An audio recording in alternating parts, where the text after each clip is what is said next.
And he says they are protecting their gains. Why not Walter Ochola? Why not? Listen to me. Why not Walter Ochola? Why not Julius Oketa? Why not Paulo Cage? Why not Jacob Olanya? I want to ask you, the young people of Acholi. Do you know how all those people died?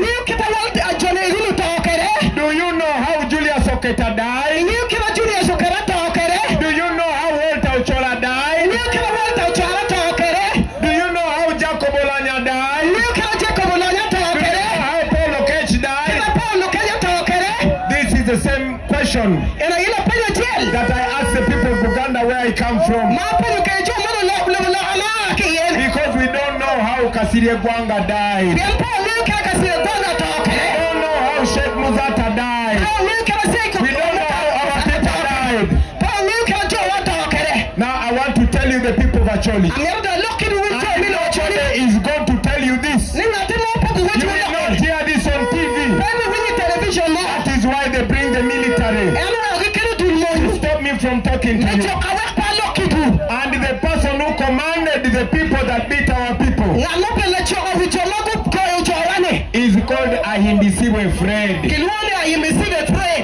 If you look carefully, if you see what I see, you will understand that all DPCs and all RPCs here in Acholi, Karamoja, in Lamu, in Buganda, all of them come from the same area.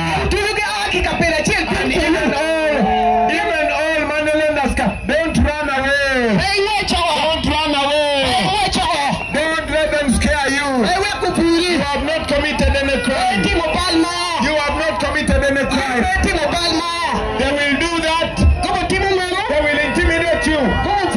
But one day Uganda will be free. One day Uganda will be free. Uganda will be free. I say we are fighting for freedom. We are fighting for freedom. So I want you to listen, my brother. What is happening today? What you saw happening in Gulu today? That is enough to show you everything you need to know. That is enough to show you everything you need to know. I want you to pay attention to this message.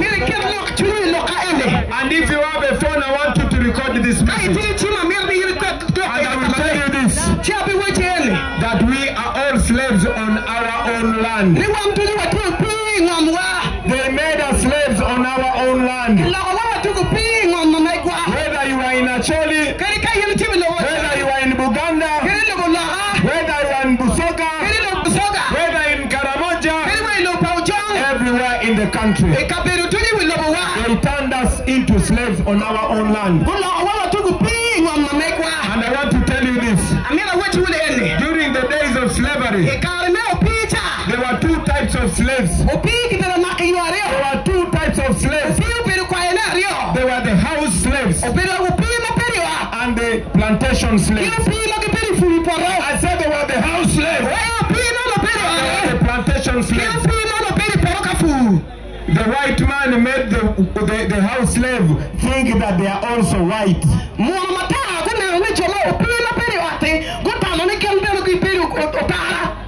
So Museveni made the Acholi slave think that they are also like Museveni. Museveni made the Baganda slave think that they are also like Museveni. What you see happening in Acholi today is the same thing that's happening everywhere. Museveni did that by dividing us, making us hate each other. He bases that on tribe.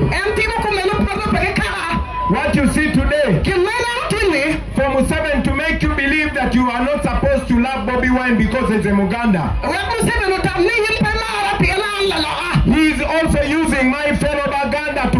me. And you have seen that. Just like he's going to use your fellow actually to turn you into slaves. So today this is not a presidential campaign.